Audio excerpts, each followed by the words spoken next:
Nós vamos falar agora sobre o contentamento. E eu coloquei um título: Contentamento, a riqueza do conhecimento de Deus. O que é o contentamento?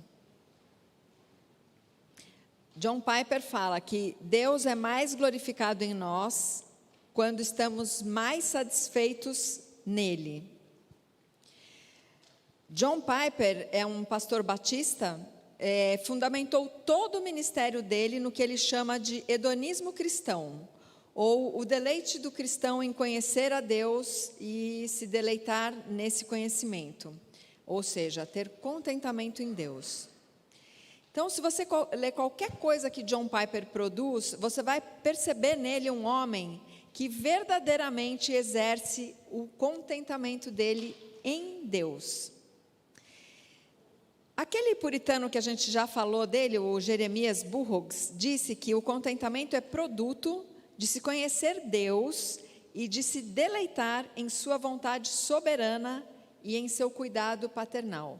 Contentamento é o produto de se conhecer Deus e de se deleitar em sua vontade soberana e em seu contentamento, em seu cuidado paternal. Quem que pode ter contentamento?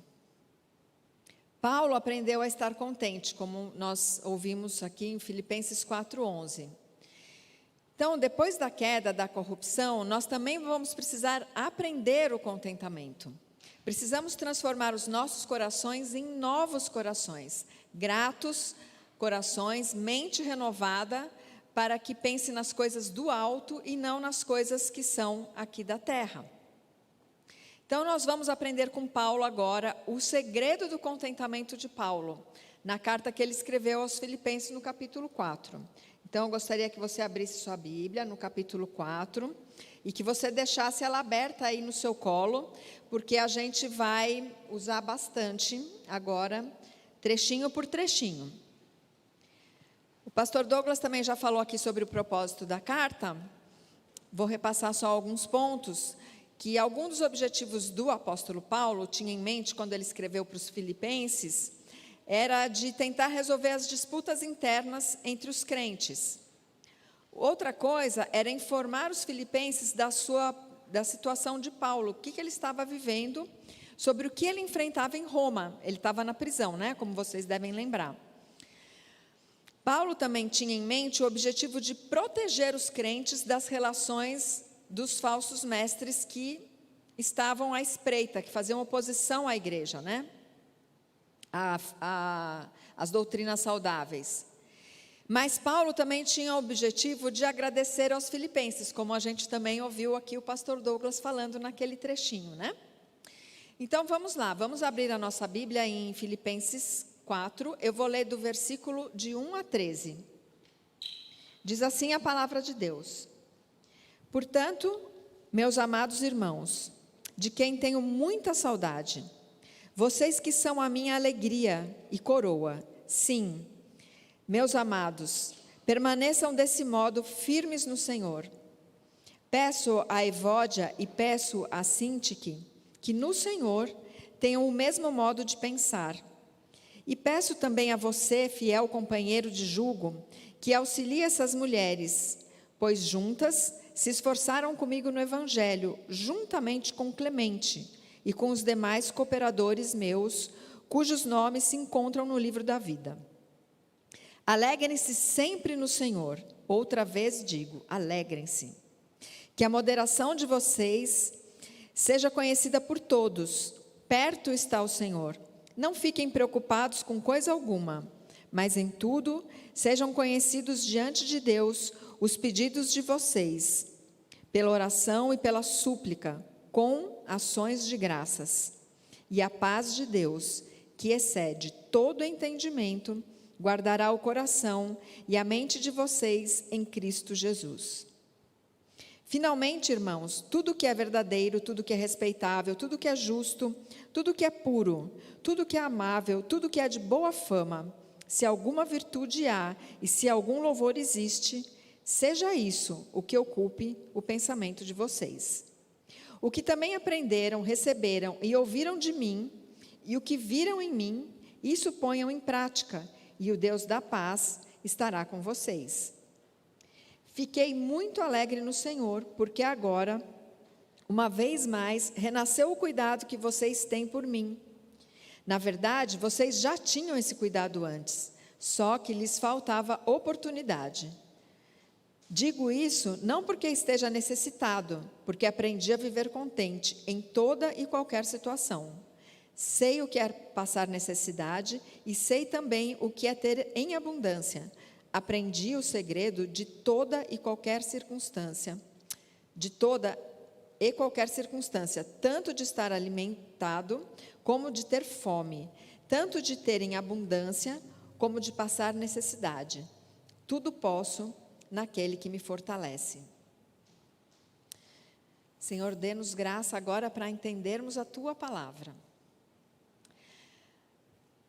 Amadas, ele começa aqui dizendo, portanto, meus amados irmãos, portanto, liga ao chamado dado anteriormente lá em Filipenses 17, que ele fala, sejam meus imitadores e observem os que vivem segundo o exemplo que temos dado. Paulo dizia isso porque entre eles havia se infiltrado inimigos da cruz, que só pensavam em seus próprios interesses. Então, Paulo está exortando para que eles imitem aqueles que são maduros na fé. Permaneçam firmes no Senhor, para ter no coração os valores eternos, pois nossa pátria está no céu, onde aguardamos Cristo, nosso suficiente Salvador. Conhecer Cristo proporciona também colocarmos a nossa satisfação na glória futura, quando receberemos a coroa de glória.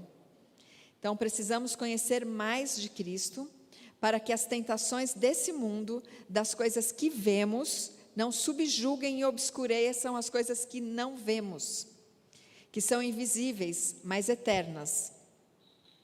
Os santos cuidam de si mesmos para se manterem íntegros e irrepreensíveis, enquanto peregrinam nas trevas desse mundo.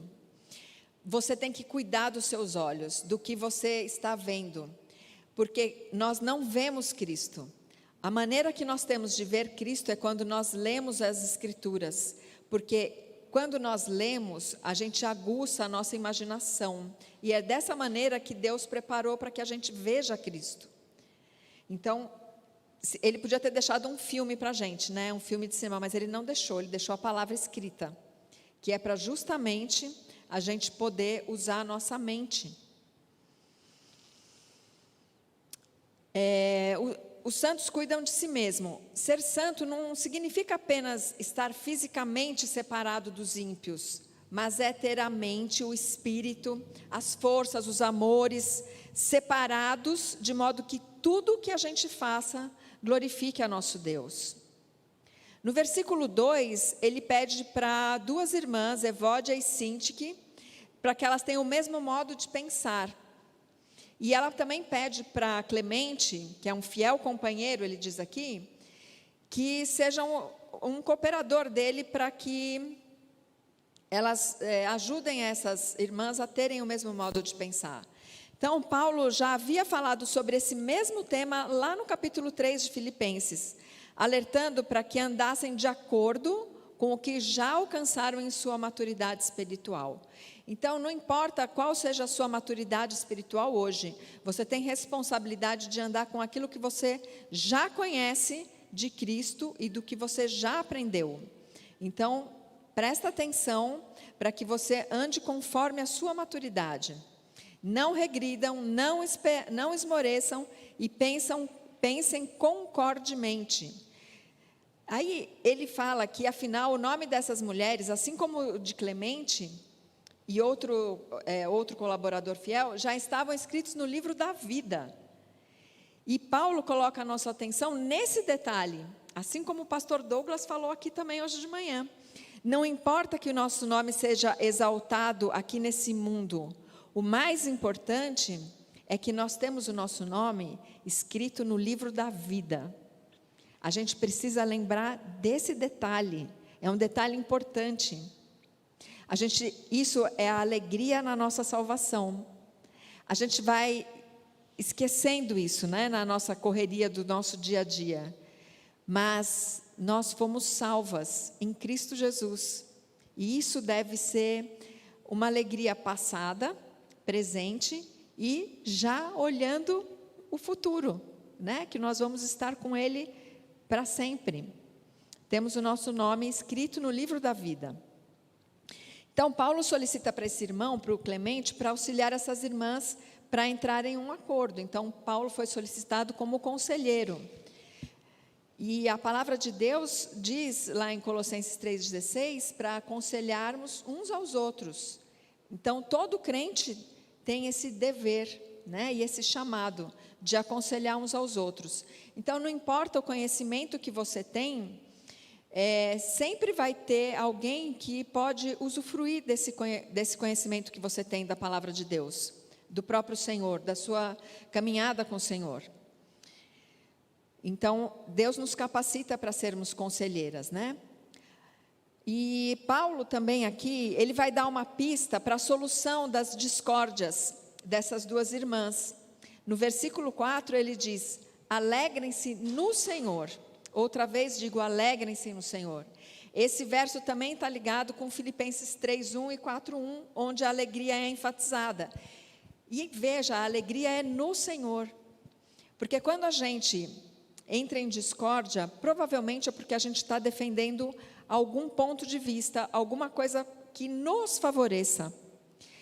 Mas se você pensa em concordância com Cristo, se todos pensamos em concordância com Cristo, a gente não tem o que discordar, não é verdade? Porque a gente está concordando com Cristo. Então, a alegria que ele fala aqui é uma filha do contentamento. Alegrar-se no Senhor é fruto do Espírito que usa o conhecimento do Senhor para nos contentarmos nele. Se você conhece o Senhor, você pode se contentar, você pode aprender como Paulo a estar contente em Cristo. Então, outra vez digo, alegrem-se, porque lá em Filipenses 3, Paulo já tinha falado essa chave de estarem firmes no Senhor, e não para confiar em sua carne, que nos leva a tentações desordenadas, a autojustificação. Quando Paulo nos chama para a alegria, ele está nos arremessando para uma fé em Jesus Cristo, que é superior a qualquer alegria que a gente possa ter aqui. Mas a gente só vai saber disso quando a gente experimenta estar com Cristo. Quando Paulo nos chama para essa alegria, ele nos exorta para que a nossa fé esteja firmada na rocha. A nossa alegria tem que estar firmada no Senhor, e não nas circunstâncias e nas coisas passageiras. E olha, eu vou falar mais uma coisa que o pastor Douglas falou aqui. A fé vem pelo ouvir a palavra de Deus, e a firmeza da fé vem por ouvir muitas e muitas vezes a palavra de Deus e ganhar mais de Cristo. Então é a repetição. Ele falou que a repetição, muitas vezes Deus permite uma repetição de coisas na nossa vida para que a gente aprenda. Mas Deus também permite que você repita a leitura bíblica todos os dias, que você escute e escute e escute a palavra de Deus várias vezes. Então essa repetição também é parte do ensinamento de Cristo, né? Escute a palavra, leia a palavra. A fé no Senhor nos possibilita a praticar a alegria, não apenas saber que a alegria existe, mas a praticar. No versículo seguinte, Paulo fala que a moderação de vocês seja conhecida por todos, perto está o Senhor. Versículo 5. Os filipenses estão enfrentando uma oposição e hostilidade vindas do mundo. Então, Paulo oferece mais um recurso a eles para usarem nessa batalha, que é a moderação. Ela deve ser evidente para ser conhecida de todos os homens. A moderação é a voz de um espírito manso, que descansa e confia em Deus. Não focado nas circunstâncias, mas fincado na rocha, que é Cristo. Moderação no grego é uma disposição amável e honesta para com as outras pessoas, não importando as suas falhas. Essa disposição é apoiada na confiança de quem é Cristo, no que Ele fez, no que Ele virá fazer pelo seu povo. Novamente, temos que nos lembrar que nossa glória será na vida futura, celeste. Eu não sei se já aconteceu com vocês, mas acontece comigo, porque afinal eu nem sou pecadora, né?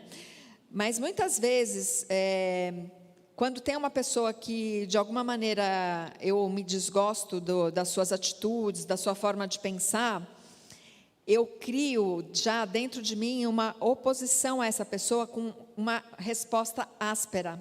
Às vezes a pessoa vem falar comigo, eu já estou feito gato, sabe?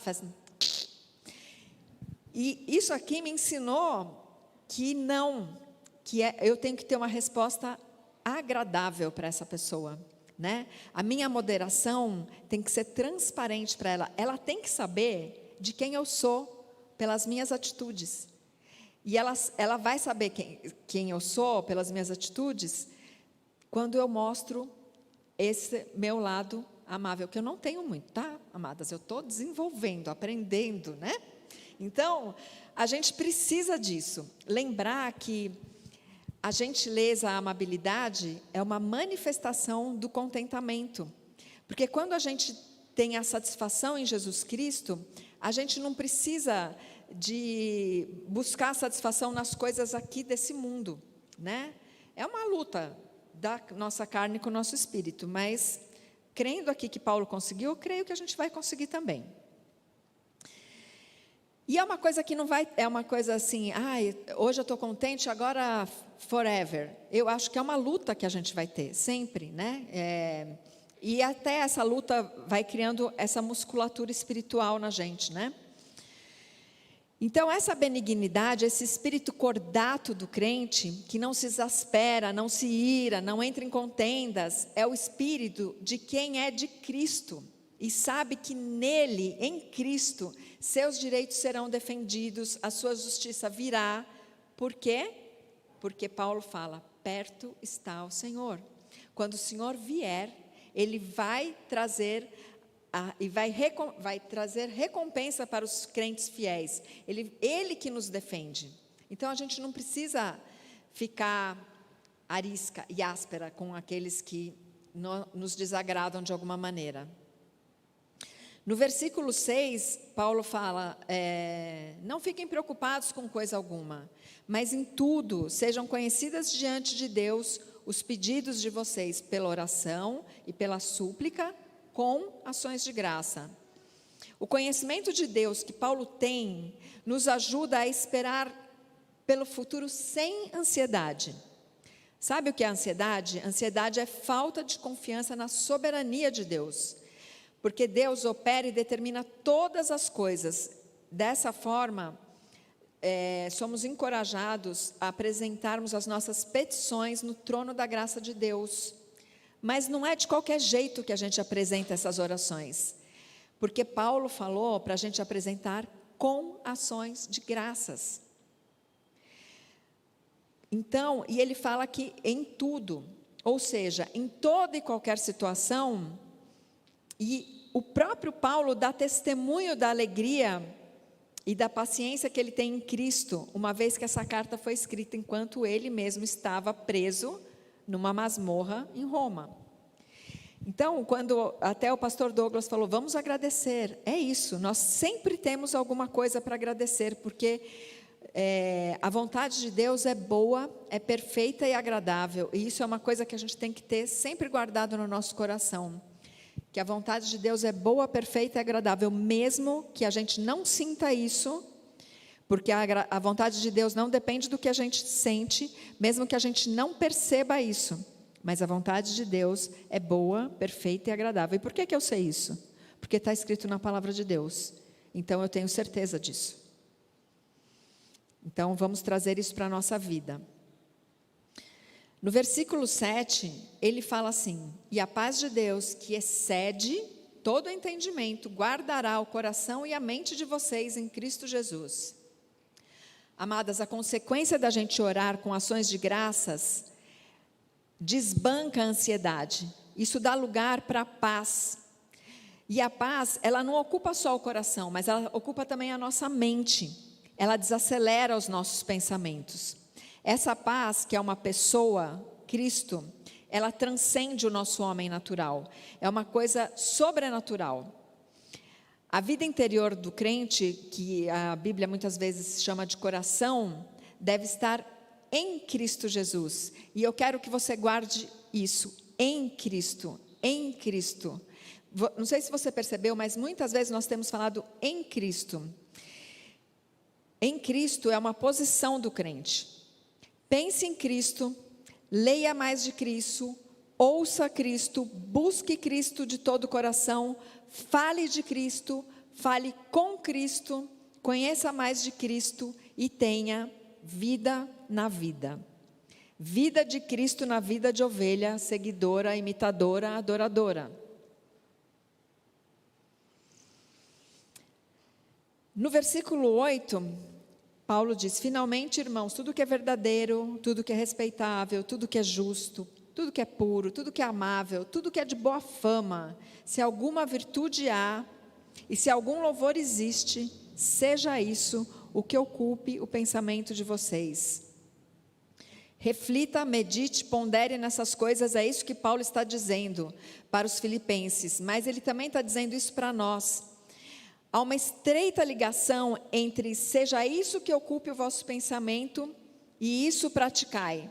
Esses dois imperativos estão nos ensinamentos éticos de Paulo. Ovelhas, nossos pensamentos, tudo que nós meditamos, fazem com que a gente tenha uma ação e uma reação. Ou seja, as nossas ações seguem aquilo que nós estamos pensando. Se a boca fala do que o coração está cheio, nós praticamos o que está nos nossos pensamentos. Então, Paulo não está fazendo um apelo moral e ético aqui apenas, mas ele está exortando os crentes a terem uma vida transformada. Porque nós podemos ter vida transformada, porque somos a habitação do Espírito Santo. É pela graça de Deus, não é pelo nosso próprio esforço. Tudo que é verdadeiro, que ele fala aqui, está em oposição a tudo que é falso. Tudo que é responsável significa tudo que é moralmente bom. Honesto é o que é digno, excelso, elevado. Não é para a gente ficar meditando nas coisas desse mundo, mas é para a gente ficar meditando nas coisas superiores. Isso eleva a gente. Tudo que é justo ou certo é correto e santo. Tudo que o cristão pensa precisa estar de acordo com a palavra de Deus. Tudo que é puro ou sem impureza, ou que não é adulterado, ou que não é manchado, ou que não tem corrupção. Amável, atraente, belo, gracioso, generoso. Então, tudo que é amável é uma coisa atraente, é belo, é generoso. E quem define o que é agradável? É Deus quem define. Nós não somos o que o mundo define que é agradável. Nós não podemos pensar que é agradável o que o mundo está definindo que é agradável. Se você não tem uma mente conformada à mente de Cristo, talvez a sua mente esteja conformada às coisas do mundo, com as janelas que você abriu para a sua vida. Então, cuidado, volte para Cristo, saiba o que é agradável para Deus e não para o mundo. E a gente pode aprender isso na palavra de Deus. A boa reputação é o que tem sido bem falado ou bendito, o que é considerado por Deus bendito. Se há alguma excelência, virtude mental, se os nossos pensamentos forem excelentes, como os do Senhor, viveremos vida excelente, porque praticamos o que ocupa os nossos pensamentos. Então, nós precisamos aprender com Cristo para termos a mente de Cristo. Devemos nos esforçar para ter mais de Cristo. E esse esforço, amadas, a gente vai falar depois no nosso momento mais prático, que é o esforço de você lutar contra a sua carne, para você se voltar para a palavra de Deus, para você chegar na sua congregação, ter comunhão com os santos, ouvir a palavra exposta aqui pelo seu pastor. Esse é o nosso esforço, é usar os meios que o Senhor nos deu, os meios da graça, né? Então, é necessário que aprender de Cristo para a gente ter a mente de Cristo. E a gente deve se esforçar para ter essa mente, para ter o nosso pensamento constantemente voltado para a palavra de Deus, com a santa insistência quando eles quiserem se rebelar e serem livres. Nós podemos pensar de uma maneira controlada. Isso é possível. É necessário mantermos os nossos pensamentos cercados por essas virtudes que Paulo falou. A palavra de Deus é um aprisco para os nossos pensamentos. Agimos de acordo com o que ocupa o nosso pensamento. Se o seu pensamento está cercado pela palavra de Deus, você está conformando a sua mente a Cristo. A adoração a Cristo também modela os nossos pensamentos, porque nós nos transformamos naquilo que adoramos. Se você contempla Cristo, você adora Cristo, você está sendo conformado a Cristo, você está fortalecendo os limites desse aprisco dos seus pensamentos. E então, ele fala que a gente pode alcançar a paz de Cristo, né, que excede o entendimento. No versículo 9, ele fala: o que também aprenderam, receberam e ouviram de mim, o que viram em mim, isso ponham em prática, e o Deus da paz estará com vocês. Quando Paulo convida os filipenses a imitá-lo, é para que observem na vida de um cristão mais maduro que é possível viver de modo digno do Senhor. É o chamado que todas nós temos como cristãos, como cristãs, para discipular os mais novos. É a combinação de ensino, de tradição, da palavra falada e do exemplo vivo. A vida de Paulo era coerente com o que ele ensinava. Por isso, ele se torna um modelo, por isso ele fala: sejam meus imitadores. Mas eu quero dizer uma coisa para vocês: você não precisa ser perfeita para ser exemplo. Você precisa ter vida coerente com o que Jesus nos ensina. Você precisa ter uma vida cristã coerente com o Evangelho. Você pode falar: sejam meus imitadores. A paz no coração só pode vir de Deus, pois é uma parte do fruto do Espírito, que está lá em Gálatas 5:22, que Cristo dá para nós, quando o seu Espírito vem habitar em nós. Então, amadas, pensamentos piedosos geram vida piedosa, mente santa conduz a uma vida santa, porque as nossas ações seguem os nossos pensamentos. Paulo sofreu uma sequência de eventos difíceis, estava preso, mal alimentado, entre outras dificuldades, mas apesar de todas as adversidades, Paulo demonstra um espírito alegre, um homem triunfante, e não um homem abatido e murmurador. Bem, por aqui você já deve estar se perguntando qual que é o segredo de Paulo, né? Por que Paulo está assim? Eu me pergunto isso.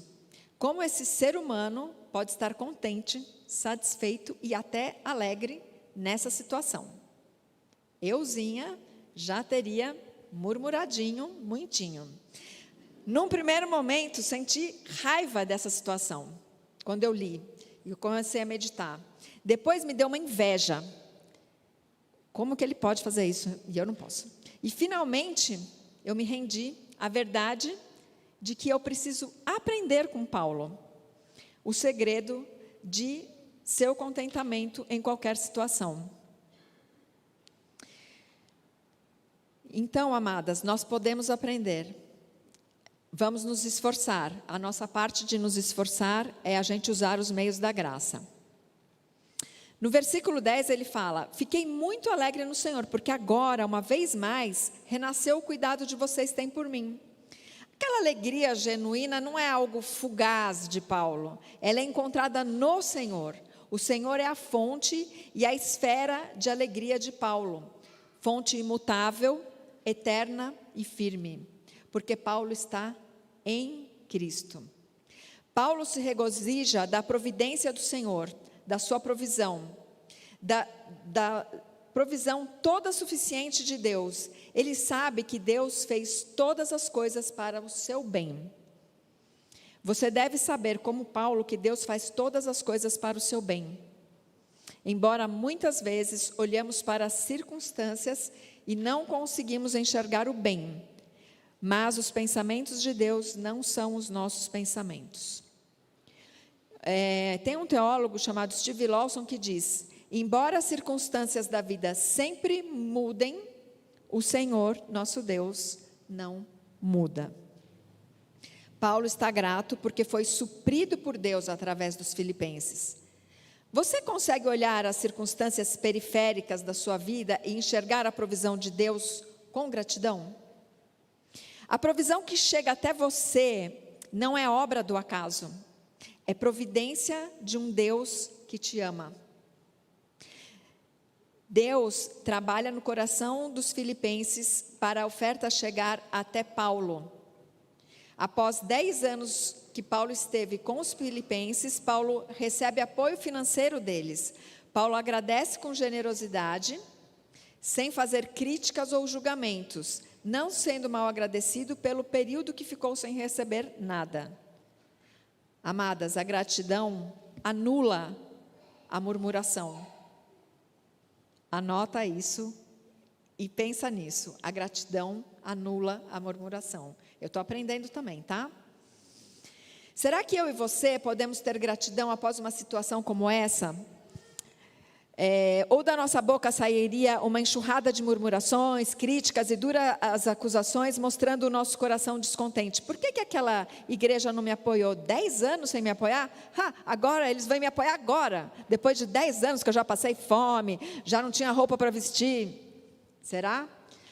Que a nossa alegria esteja sempre no Senhor, que não muda, e não nas circunstâncias da vida, porque o Senhor sabe o que Ele está fazendo em nós nessas circunstâncias. Além disso, nós vamos sempre presumir o melhor dos irmãos, né? E não pensar mal dos irmãos. E a nossa alegria vai transbordar com essa comunhão com os irmãos, e não em murmuração e críticas severas. Bem, chegamos naquele bendito versículo, o 11. Digo isso não porque esteja necessitado, porque aprendi a viver contente em toda e qualquer situação. O contentamento de Paulo é mais evidente após essa declaração que ele fez nessa carta. Porque esse aprendizado não aconteceu em uma academia, aos pés dos melhores professores, como ele estudou com Gamaliel, não veio da melhor educação possível, nem foi algo que Paulo tenha recebido como membro da nata dos fariseus, mas veio da escola do discipulado com Cristo. Esse é o discipulado raiz.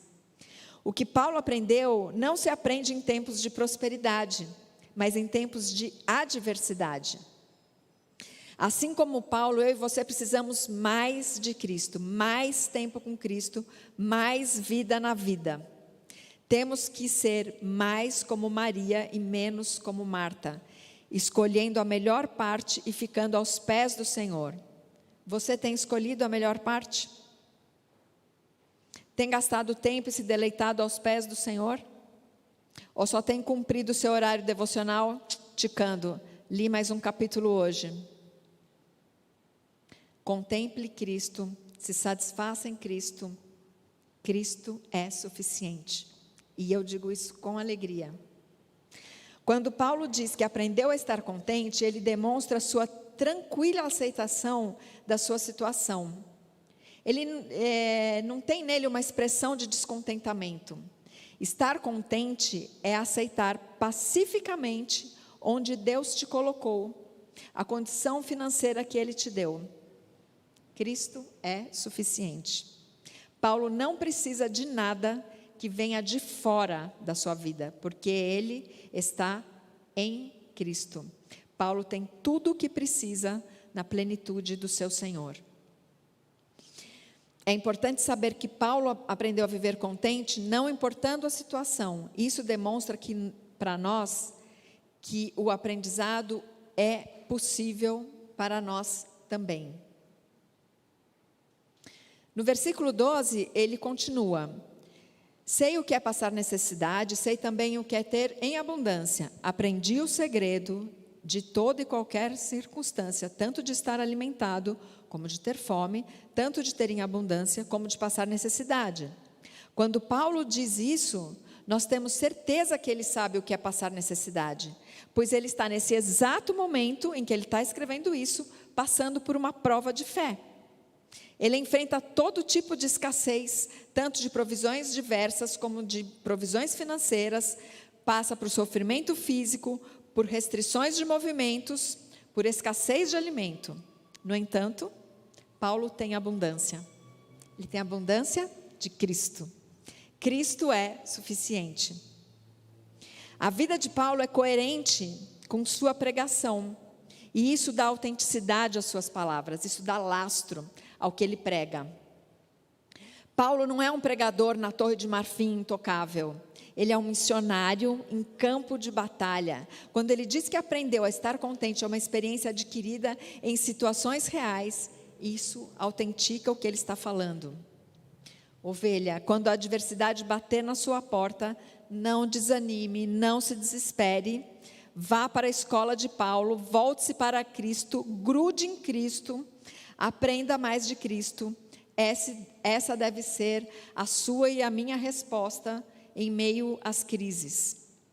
Que a gente olhe para Cristo.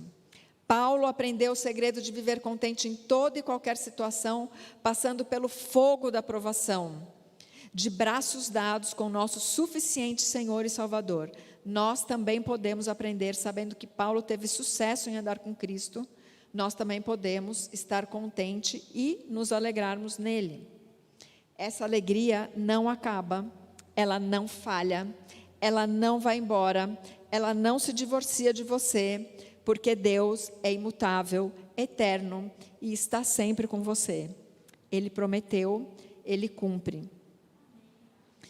Hendrickson é um comentarista da carta de Filipenses que diz: o segredo do contentamento é o temor e a confiança em Deus. O Salmo 25:14 diz: o Senhor dará seu segredo aos que o temem. Salmo 25:14, o Senhor dará seu segredo aos que o temem. Você teme ao Senhor? Você confia no Senhor? Como que nós podemos confiar e temer em alguém se não passamos tempo com essa pessoa durante as nossas dificuldades? Quando chega a dificuldade, você foge de Cristo ou você corre para Cristo? Finalmente, eu quero encerrar esse trecho com esse último versículo 13, que ele fala: tudo posso naquele que me fortalece.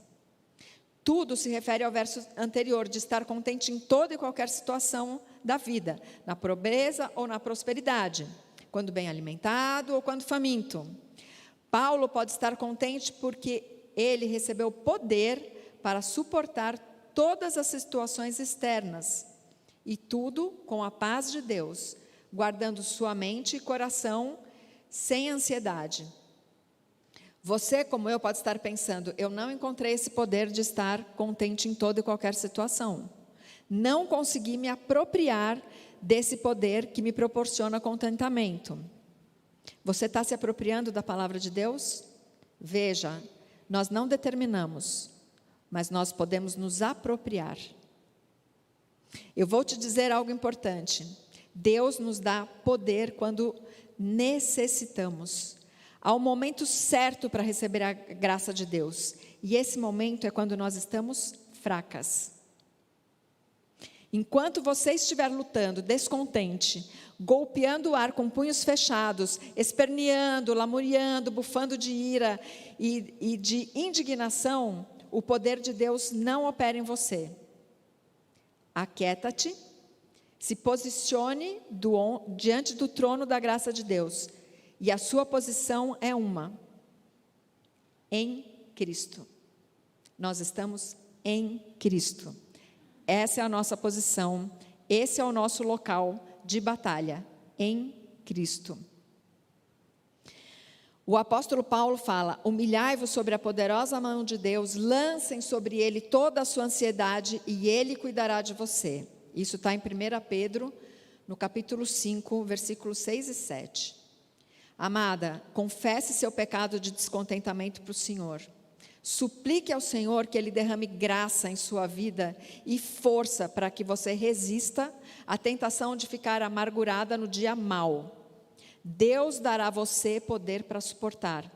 É por meio de Cristo que Paulo tem toda a força. Sem Cristo nada podemos fazer. Está escrito em João 15, 5. Esse é um dos meus versículos de contentamento. Paulo descobriu o segredo que com Cristo ele tem o poder de fazer todas as coisas.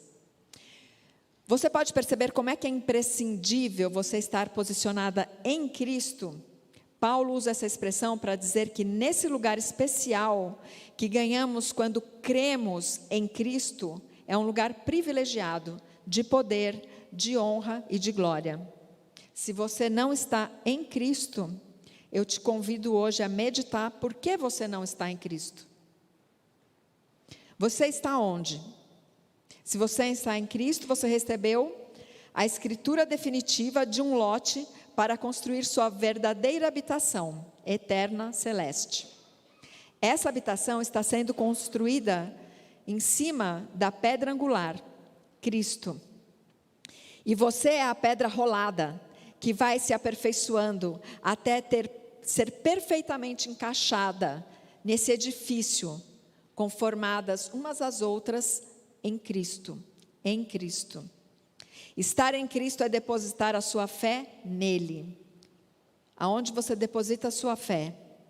É crer que Ele te substituiu na morte que era sua.